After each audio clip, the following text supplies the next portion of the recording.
The history of heavy.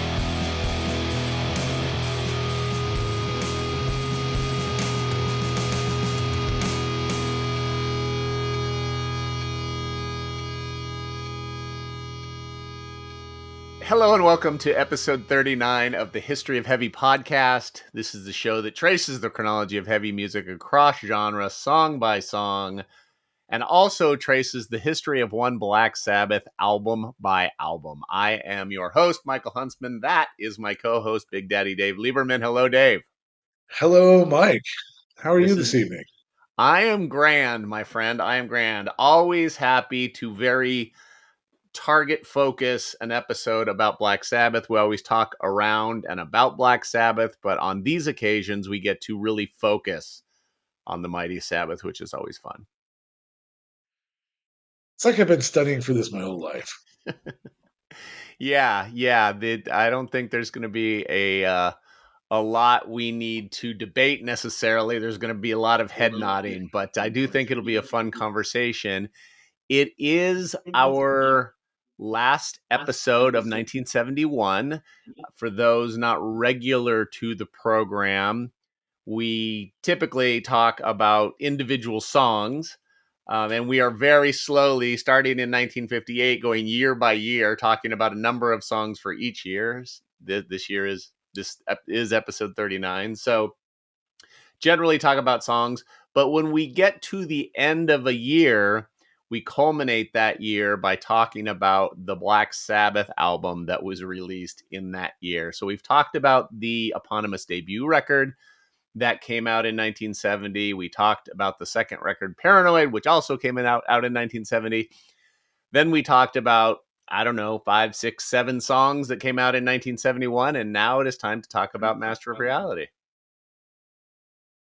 Yes, and sadly, not every year has a Black Sabbath album attached to it. So we do what we can with what we have.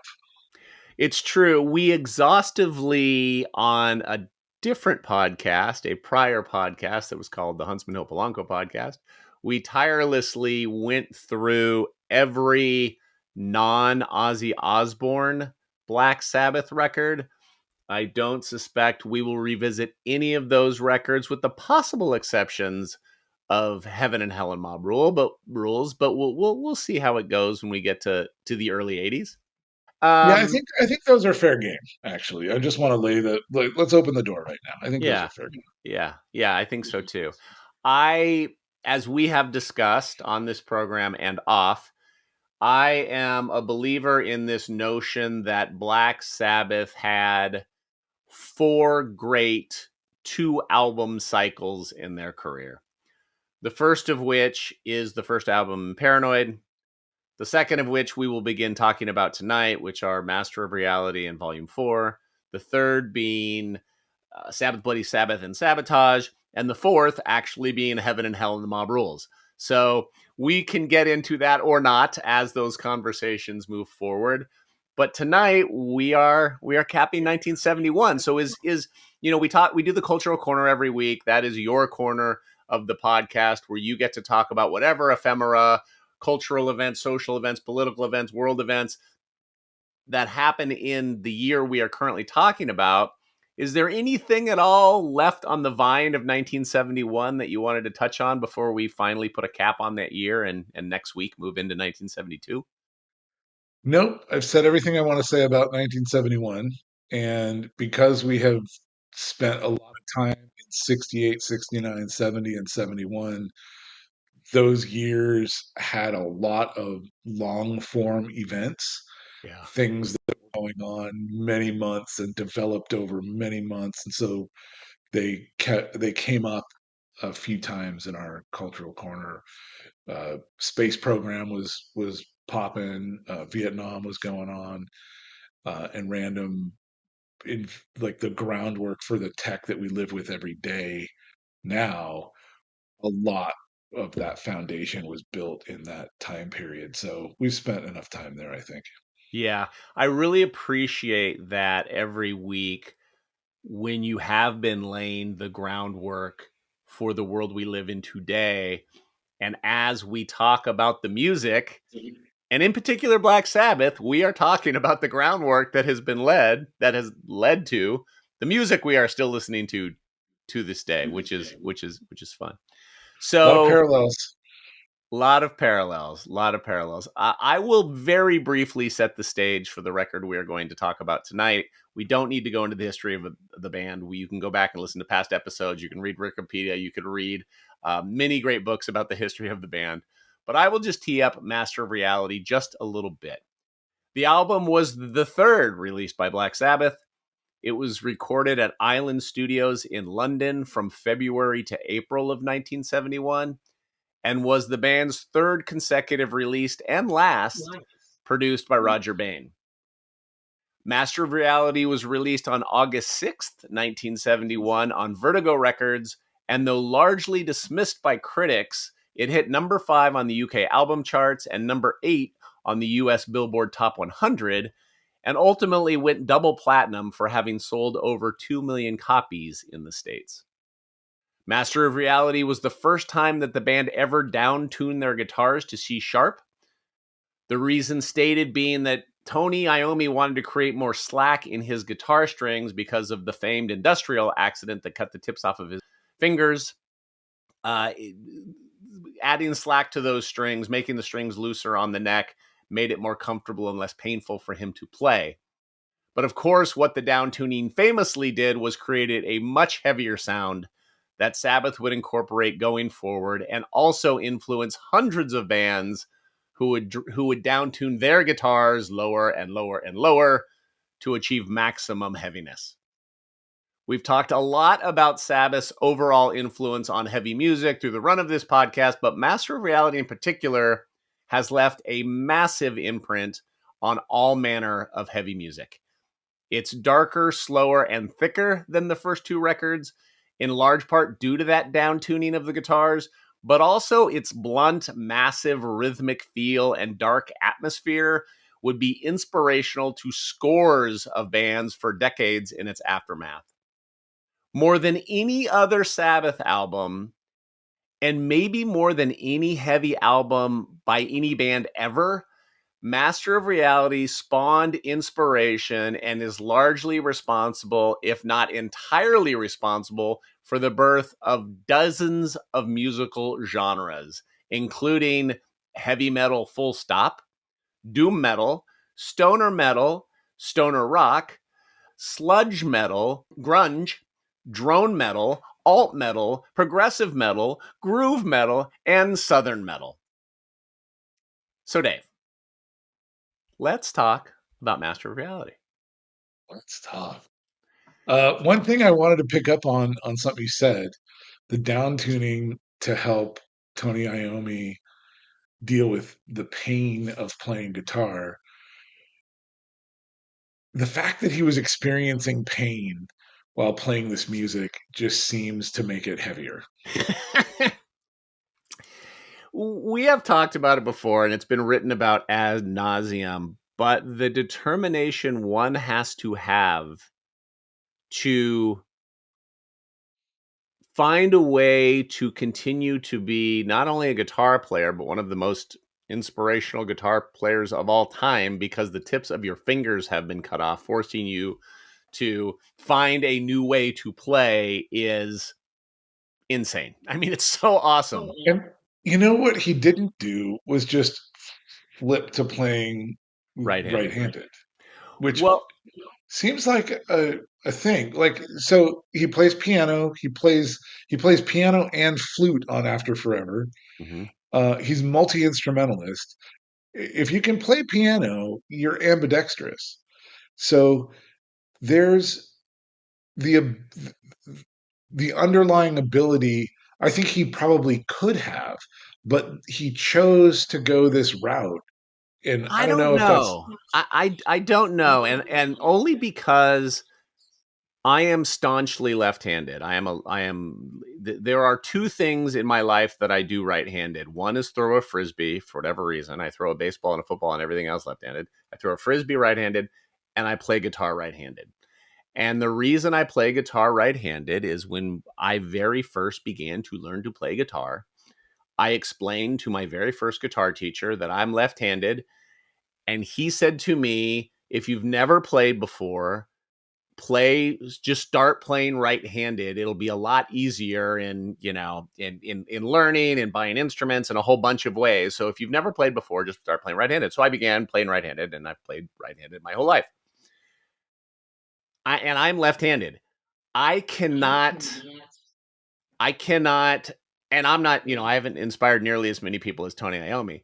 I cannot almost. begin to, like the feeling of even like playing air guitar with my left hand and fretting with my right, just doing this feels Yeah. so weird and unnatural that it sort of doesn't surprise me. I mean, Tony Iommi was already like a really presumably competent and good guitar player left-handed, so it sort of makes sense to me, even though what you're saying I get, but but Well, it also makes sense to here's me. it makes sense to me too, but at the point where your fingers get cut off, you are at a crossroad of difficult transition, having to relearn something or learn something you don't know. You don't have feeling in those fingertips anymore. So that's going to take away, like, you have to relearn how to play left handed. No, And no, no, no, you don't. No, you don't. I mean, you don't in terms of the way you shape an A chord is still the same. right, right. However, there's so much nuance in how much pressure, and I don't know. I feel like there was a moment there where there was an opening, and my point is not that anything's wrong. It's just a testament to the drive, the ambition to work through the pain, to do it that way, which must have been painful, was painful. Like, he's on record, right? We know it was painful. Hmm, hmm. And it could have been less painful physically, but a longer process and maybe more uncomfortable to switch hands. But this is how he chose to do it. And it's just like a testament to his will and to his talent to be able to power through the injury that he had to get where we are today. Yeah, I mean, there's so many things about it that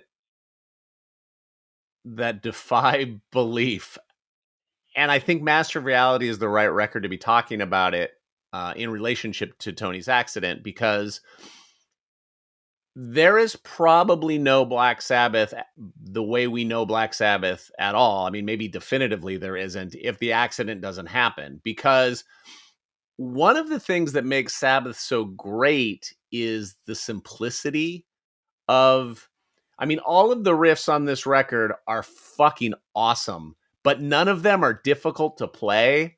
And I think if he's a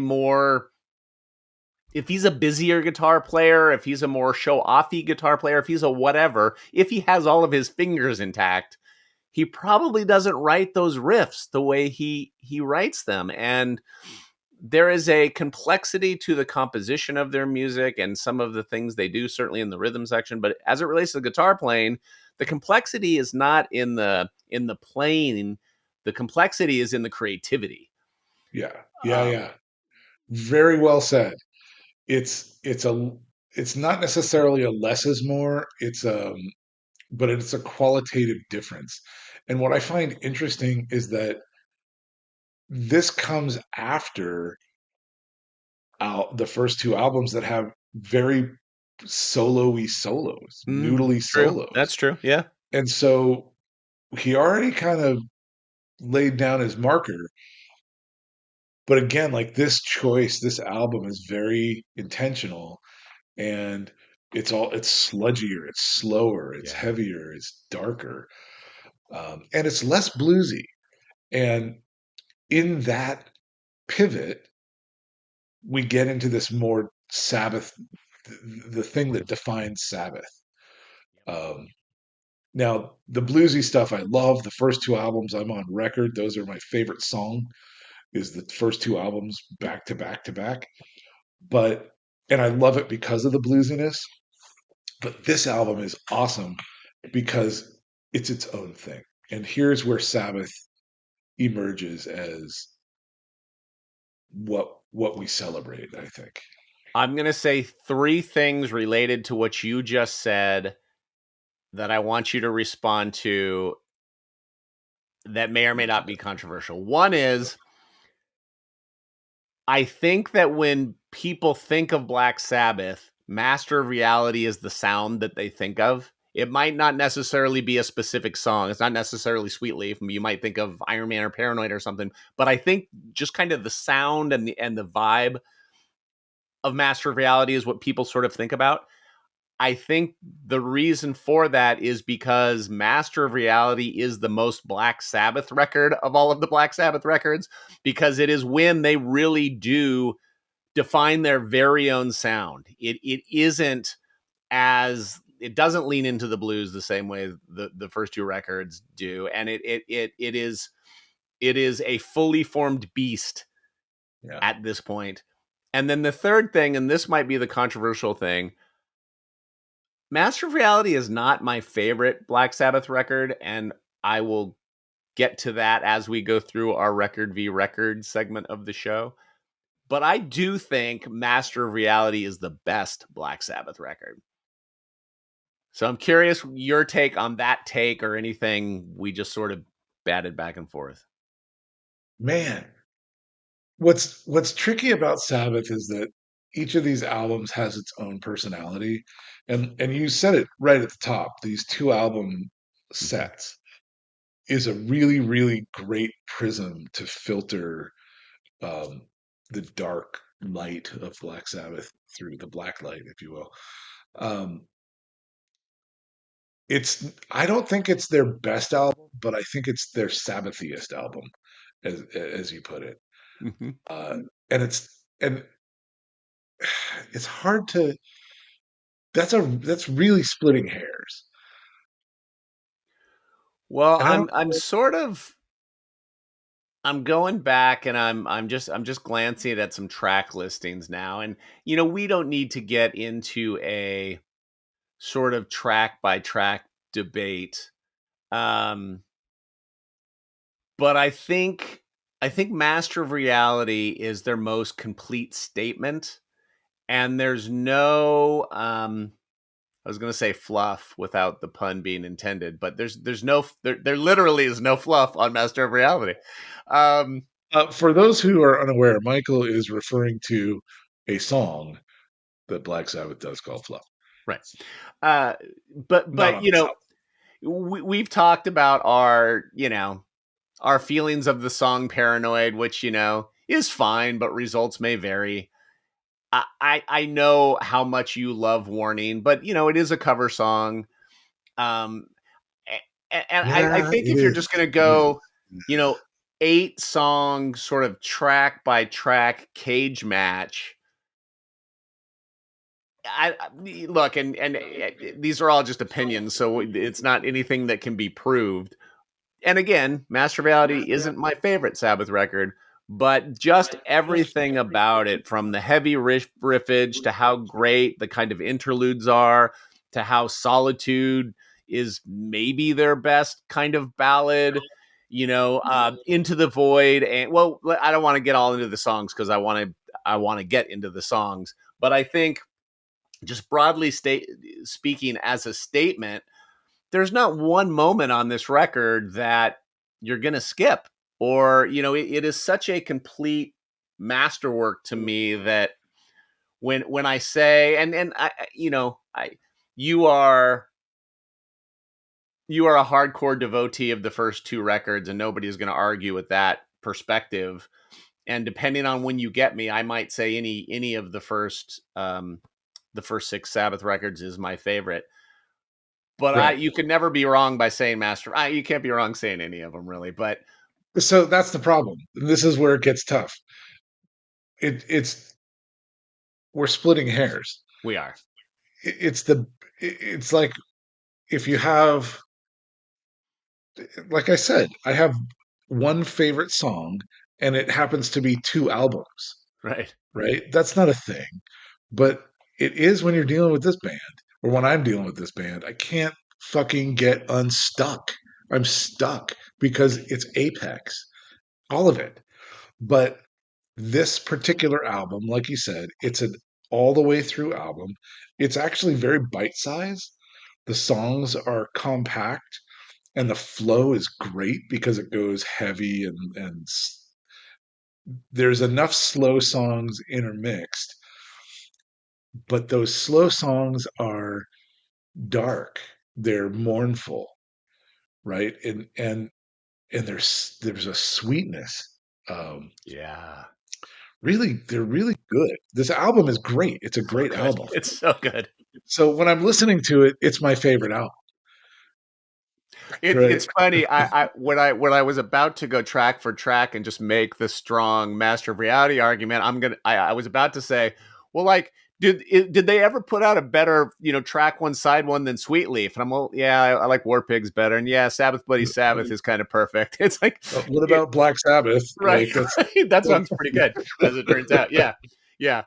All right, let's dig into the songs a little bit, and let's start with Sweet Leaf. And another thing, and we've talked about this on on the self-titled and on the Paranoid episodes. I think the compactness of the statement, the fact that these albums are right around 30 minutes, is just like 8 tracks, 35 minutes, give or take, whatever.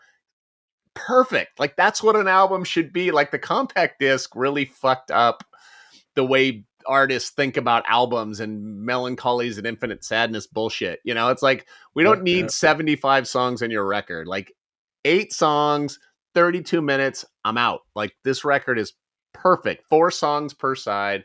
So track one, side one, Sweet Leaf with, Tony's coughing at the top.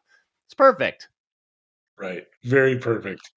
Uh, I did stumble upon one of these things you didn't know about Black Sabbath Master of Reality, and I did. This is a good time to mention one of them, which is that the first North American edition of the album made it seem like there were more songs by adding names to parts of the song. So the intro to After Forever was called The Elegy. The outro to Children of the Grave was titled The Haunting.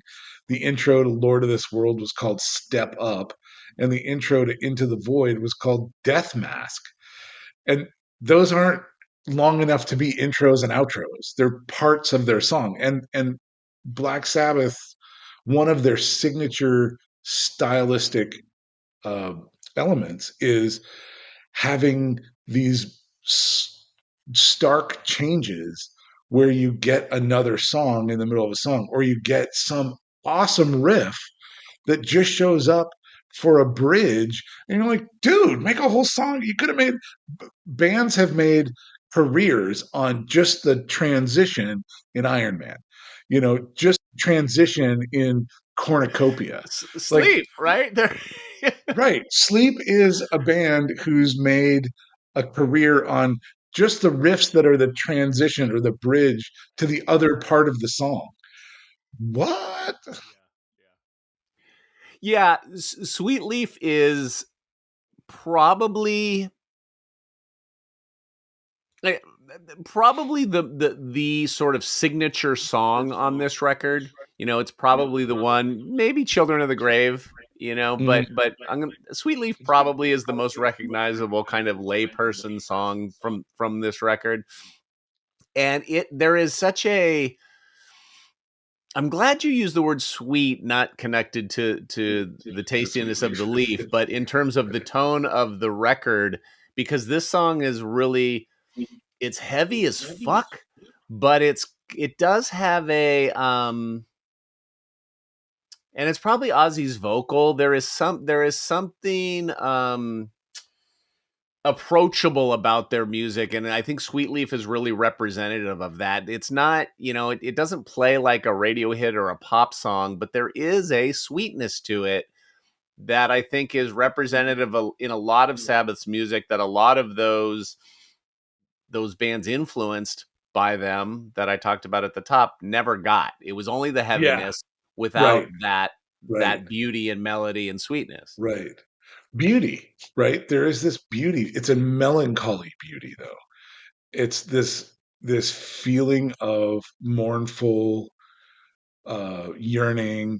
The songs that I'm referring to are Embryo, Orchid, and Solitude, which are the Mhm. in between songs, and they really have it balanced well. Yeah. When an album is put together well, you don't ever get to that point where you're like, oh, I'll skip to the next song. And the ping pong of energy, if you were to describe it as I'm trying to do, doesn't sound right. It doesn't sound like you want to listen to it. But when you're experiencing it, it's the it's the balance of like it's the balance of like burnt caramel ice cream. The first time I saw it, I was like, what? Why do I want burnt can? I put it in my mouth. I'm like, oh, that's why. Yeah, it's burnt, but it's great. And I wouldn't have thought of that, but here we are. And so the way this album plays through, Tony is playing guitar, piano, and flute. Like that's we're getting a little Jethro Tull here. I don't know, but it's not Jethro Tull curious. It's still a Black Sabbath song. 100% a Black Sabbath song. So I really, really am drawn to that. There's this darkness, but there's this affection. There's this heaviness, but it's a soft heavy. It's not this. It's not as hard. So I don't know. What more can I say? Yeah, I think you described it really well. The thing that that I really admire, one of the many things that I really admire about Black Sabbath is it never felt like they were I mean, maybe when you get to technical ecstasy or maybe Never Say Die when they were just at their wits end sort of thing. But on the first six records, you never saw them trying or they never sounded like they were trying. Those three songs that you just mentioned, Embryo, Orchid, and Solitude, for a band like this, and they do it on the first, they do it throughout all six of the records. Totally. It doesn't feel like they're saying, "Oh, we have to put something quiet in here. Or we have to write a ballad, or we're writing." It all still feels like it's a part of the piece. And if the big piece is this heavy, big rock band, it still all works. It all still sounds like Black Sabbath, and Right. I love that about them. So interestingly, last week we did Budgie, right? We Yeah. did a Budgie song on that album. In fact, this next song after Guts totally changes the tone. It gets very slow, and it doesn't draw me in the way this album does. A lot of bands, Sir Lord Baltimore had some slower songs in the midst of their wild, raw feel. A lot of albums, a lot of bands do this, and partially I think it's to explore their own sound. Partially I think it's to display that they have a bigger range and they're not some riff band. But Sabbath doesn't sound like they're, like you said, it sounds authentic. It doesn't sound like they're trying. It sounds like they're expressing. And that's a really important distinction because it comes through with Sabbath. Right.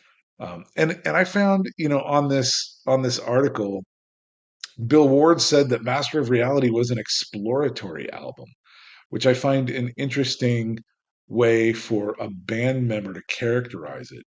It does have a departure from the prior two albums, and it volume four departs from this. Mm-hmm. But it doesn't feel like this was an exploration as much as a piece of the journey, and the journey was all an exploration. So to hear a band member identify this album as exploratory, I thought was interesting, because I don't experience it that way. Now I've got the body of work to work with, and so he's maybe commenting contemporaneously that that's how it felt. And maybe if he, and I don't know when he said this, so maybe if he said it in the time of the album or 20 years later looking back, he was in the band, so maybe I should believe him. Well, it's interesting. The first two records, they were famously rushed. They put out two records the same Mm-hmm. year, and they did them over like one of them they did over a 48-hour period. With Right. in these insane time crunches. I read some things about from Tony making it Master of Reality, and he said he felt like they had too much time to make Master of Reality. That it would have been a better record if they had less time and kind of had to get it out more quickly, and it was more spontaneous, I guess. Which to me is really interesting because again, I think Master of Reality is maybe their most cohesive, complete statement. It doesn't sound to me like a collection of songs or anything that's overly thought out. It feels like a whole piece to me. And part of it is that sequencing you talked about and how effectively the record flows. But they all like, even on the first two records, as great as they are, Paranoid feels like it's kind of tacked on a little bit, not necessarily part of the whole piece. Rat Salad feels a little bit outside. Like they're all great, Mm-hmm. but they feel more like collections of songs to me. Master of Reality feels like a period, not a So I ellipses. would dispute that with the first album. The first album to me sounds like a contiguous piece. Um, and we can table that, but I feel like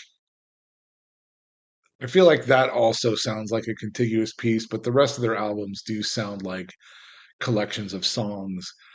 And in Paranoid, you have several songs that are feeling kind of anti-war and anti sort of a reaction to the time with Hand of Doom and Thematically the same, yeah. Electric. Yeah, exactly. Thematically bound together, but a little bit different.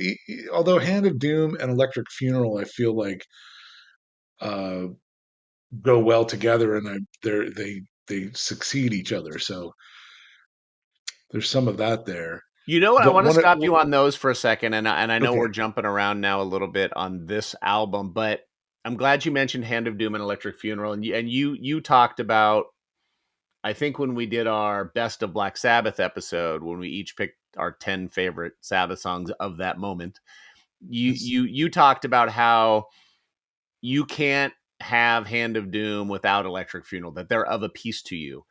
To yeah. me, that piece on this record is Lord of This World and Into the Void are kind of the two songs that that share some DNA, but on this Yeah. record, they're split with Solitude in the middle, which again adds a a different kind of momentum to the listening experience. I just think this record is sequenced so So perfectly. here's the analog for this. Pardon the term. Here's the analogy for this. In classical music, when you have a piece, it has movements, right?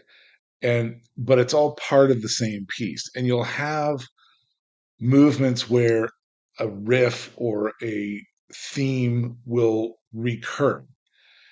And although it's not exactly riffs that recur, to your point, Lord of this World and Into the Void are thematically joined. They're different songs, but they have the same mood.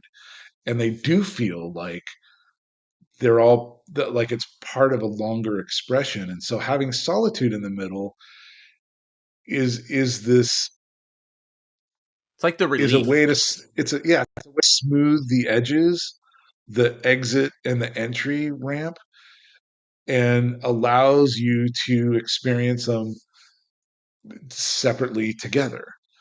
Uh, Yeah, you said that really well. I think you're right. That's a good description. yeah, When we did out that our 10 favorite Black Sabbath songs episode, so ultimately 20 favorite Black Sabbath songs, I picked two from this record, one of which was track two, After Forever. And I'd love to hear you talk a little bit about it, not so much in terms of the energy. This is, I mean, just a fucking ripping jam. But when you talk about the themes across these records and across their music and these individual songs, After Forever is very interesting, particularly given the general mood associated with Black Sabbath, the mood of this Right. record, Right. and the why Black Sabbath would ultimately be picketed and things. After Forever Sure. kind of belies that notion, which I think is interesting. I'm so glad you brought that up because I really wanted to dig into this. After Forever, I think, is a great example of how Black Sabbath gets misunderstood. Mm. NIB and After Forever are songs about embracing God, embracing love. It's and but because there are identifications of anti-Christian themes or anti-Christian comments, would you like to see the Pope on the end of a rope? Do you think he's a fool? Is not saying I would like to see the Pope on the end of a rope. I think he's a fool. It's asking the question of the listener because uh, will you see the truth? Will you see the light and change your ways? Uh, it comes back to God is the only way to love, and Yeah. so it's just a wrong reading of Sabbath. But because there's this dog whistle, the the religious fervor of the moment picks up on that and says, "Oh, you can't say that." I remember specifically there was a WKRP in Cincinnati episode where they're talking about "Imagine," the John Lennon song. And he said, "Well, he says, imagine if there's no God. Imagine if there's no heaven." Yeah, he's asking the viewer, the listener, to imagine this world in which that doesn't exist because we live in a world where we do acknowledge that. And it's not an endorsement of a lack of, it's an expression to get to the presence of, right? You have to, it's expressing the opposite to acknowledge, it's expressing the absence to acknowledge the presence. And I've said before, Well, Imagine is sort of asking, wouldn't the world be a better place if nobody believed in God because all of the strife, belief in God? But your point remains. fair, right? But I remember the debate being, he's not saying it, he's saying imagine. He's asking the question, right? He's asking questions, and that's a fair thing to do. Yeah. And you're correct that the meaning is still there in the endorsement of the imagination of the absence, whereas in After Forever it isn't. No, It's an it's it's pro God. exactly, it's It's pro pro God. God. Yeah. God is the only way to love, Right. is literally where they end up by building this, like, hey, are you, what is your deal, right? Like, and it's Ozzy, or the writer, which is Geezer, who's Catholic, and it's he was inspired by Christian themes when he wrote After Forever. Like, what the fuck? So my question then is, I talked at the top about what a tremendous influence not only Black Sabbath was, but Master of Reality in particular. And so the question now is, did After Forever ultimately spawn Striper? To hell with the devil. To hell with the devil. Okay, Embryo follows After Forever. That's one of the interludes that you mentioned. It's absolutely beautiful. As I was listening to this record yesterday and thinking about talking to you specifically about it, it reminded me of our long, I don't know that I would call it a debate, but let's just call it a mild disagreement about our appreciation or lack thereof of the song Changes, Mm. from Well, volume we can 4. call it what it is: your appreciation and my lack thereof. I love that song. So listening to this record, it occurred to me that I never specifically asked you, do you specifically not, just don't happen to like that song, or do you not like that flavor of Black Sabbath? Just that song. Okay. And part of the reason is it's just too repetitious. Hmm. There isn't enough there for me to chew on. Whereas the songs that are soft on this album have a lot of presence. And that's it. Like I think that there's potential in changes, but it feels pedestrian. It feels a little phoned in to me. Um, Okay, we're going to it's agree to disagree, and we're going to talk more about changes when we talk about volume we'll 4. we'll get there at the end of next decade. We will. No, not the next decade, end of next year, 1972. Oh, sorry, that's what I mean. Yeah, Sorry. yeah. But we do need to talk about the last song on side 1, which is my favorite song on this record. I argued, well, Hey, that's my favorite song. yeah, yeah. I mean, it's a lot. I think it's you know, it's probably my second favorite Black Sabbath song, gun to my head, behind War Pigs. But I love the quote that I read about Geezer, who called it at the time the most kick-ass song that Sabbath ever recorded, which I thought was pretty great. And back to his themes of war and world strife and the contamination ultimately of future generations. We talked a lot about Children of the Grave on that best of Sabbath episode, but anything we haven't touched on that you wanted to hit on this? It competes with Into the Void for me as my favorite song on the album, and I lean towards Into the Void because it's an album ender that leaves me both satiated and wanting more. Whereas Children of the Grave, I'm all wound up. Like I'm not ready yet, which is great because you flip to side 2, and if you have the vinyl, and you keep going. Children of the Grave is a fantastic song. It's awesome. It's great to see the live footage of them at the California Festival or whatever Oh it was yeah, in yeah, yeah. California 1970, Jam. California Jam Yeah, 74, I think. yeah. Um, and you hear the fuzziness of the effects, and it really, the power of the live performance comes through in that recording. But I don't know. I do love Children of the Grave. I I love that song. dude, if Sweet Leaf spawned Sleep and Caius and Desert Rock and After Forever spawned Striper, I'm only half joking when I say that. Uh, Children of the Grave, and I know White Zombie covered it, but they did a great version of it actually.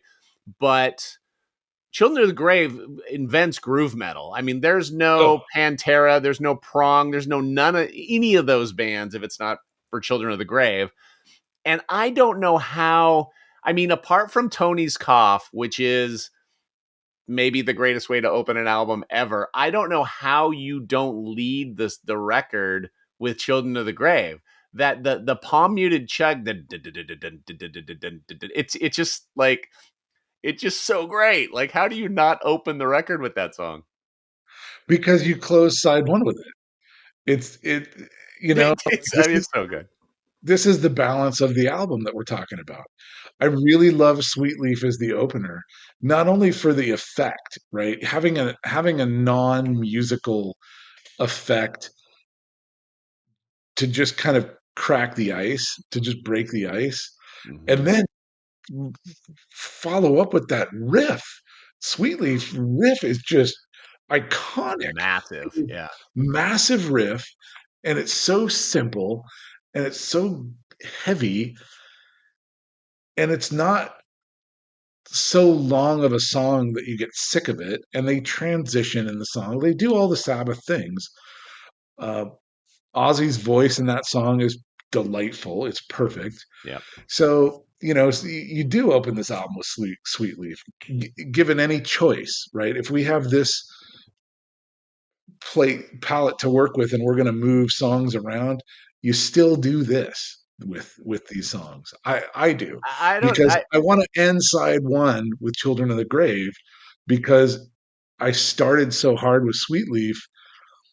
I got to see what's on the other side. If I Well, just ended this way. I think you're right ultimately, because the sort of After Forever and Children of the Grave are the two kind of up tempo jams, on this record, and you don't really want to do that back to back. So I think having Embryo split those is perfect. And then, we talked about Lord of this World and Into the Void kind of being kissing cousins, and Sweetleaf kind of stands alone. So you're probably right. And I mean, they were right. It's a perfect Right. record. Right. So I do opening side 2 with Orchid, I think is a very cool decision because it's not, a lot of albums come bursting out of the gates on track 1 side 2, but Orchid is a very quiet way to open the record only to blast into the intense heaviness of Lord of this World that spawns a bunch of, Seattle is Born when Lord of this World was written. Um Yes. and Yeah. it's and then Should have been you called get in. Lord of this Sub Pop. Yeah, exactly. Exactly. Those guys should be writing Sabbath checks. I mean, I guess in many ways, I guess they did. But yeah, man, I Yeah, don't. I think it's a real intentional. It's a choice, right? And I love that they did it this way because other albums they don't, and other albums that we love don't, and we love those albums because they don't. But we love this album because this is the choices that they made, and it makes sense given the bookends of what comes before and after it, and what else it is in the on the shelf of this album. Yeah, yeah. No, you're right. You're right. You're very. Yeah. Okay. You're right. What what else on the songs? Anything particular you wanted to hit that we didn't cover? While the blues is absent, the groove is on display. Well, very well said. And without the blues, you can the groove is laid bare, right? That's what's carrying this whole album. And that's what Sabbath is for me. It's that groove. Yeah. It really is kind of a perfect statement. Is this their best album cover? Oh,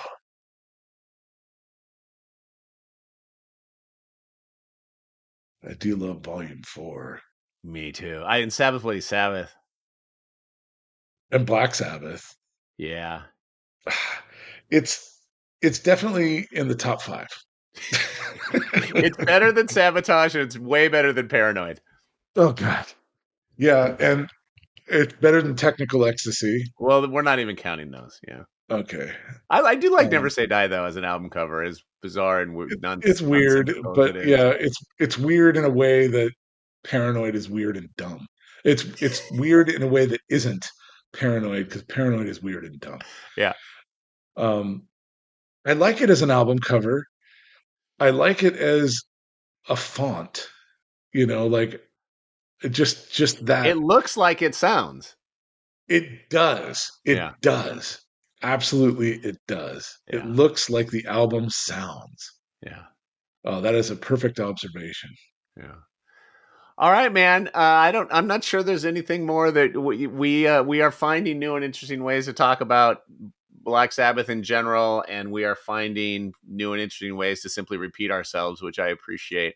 But anything else on Master of Reality before we move to album v album?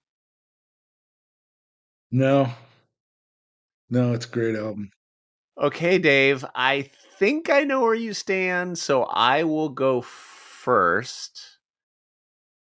Every week, as we do in our regular episodes, where we pit the current song against our ongoing favorite song that we have discussed, we are pitting our current favorite Black Sabbath records that we have discussed against the current episode's discussion. Dave's current champion is the eponymous first Black Sabbath record. Mine is album 2 Paranoid, but not anymore, Dave. Master of Reality is it, man. I love this record so much, and I think a lot of how I'm ranking Sabbath content throughout our conversations as it results of this podcast are in a given moment. And in recent years, for kind of a lot of years now, I just listen to Master of Reality a lot more. So, Master of Reality takes it for me. I think I know where you are, but what about for you? Um, I'm on record, right? The first two albums are my favorite song. Um, but because we're talking about this album tonight, this album is my favorite album. God Well, damn it! well, what And do this you is want what to take? happens. What do you want to take forward against Volume 4 when we get to the end of 1972? Master of Reality. Okay. It's an upset. It doesn't make any sense. I love it. I love it. Whatever Sabbath I am talking about right now is my favorite Sabbath. That is not a wrong answer. That is not a wrong I, answer. I can't not love it. I'm looking at the album songs. I'm looking at the song list. I've listened to it a dozen times in the last week. It's so easy to digest. It's a compact album without being too short. It feels like I've gone, especially I think because of that balance. It really feels full, Mm-hmm. but it doesn't take very long. So it's easy to get it in a day. Uh, yeah, it's the 20-minute cardio workout of Black Sabbath. I was literally doing cardio when I listened to it yesterday.